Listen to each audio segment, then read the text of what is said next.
یهود او نصارو مشن دا دی چې هغې زمونږ د قرآن کریم بې عزتي وکړي ځکه د دې کتاب په وجه باندې زمونږ ایمانونه محفوظ دي زمونږ ایمان چې محفوظ دی هغه د قرآن کریم د وجې نه زمونږ جذبې چې محفوظې دي هغه د الله رب العالمین د کتاب د وجې نه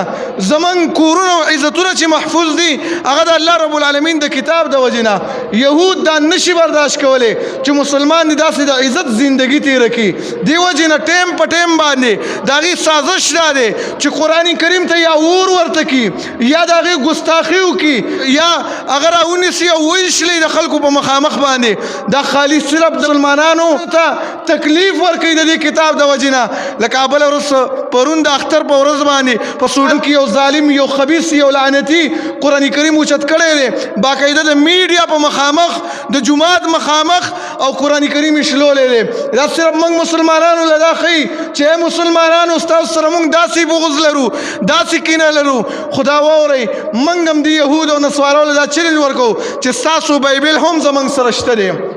او موږ ته قرآن کریم دا موږ ته وایي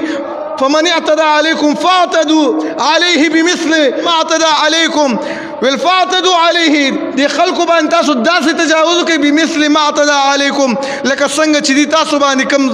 زیاتې کوي نو بیا موږ هم دې له مجبور یو چې ستاسو بایبل هغه موږ هم وشلو هغې له موږ هم اور واچو خو لیکن دا کار موږ ځکه نه کوو دا خالي تاسو له تنبیه دي کافرانو له موږ تنبیه ورکوو چې ستاسو بایبل موږ سره شته دی موږ هم تاسو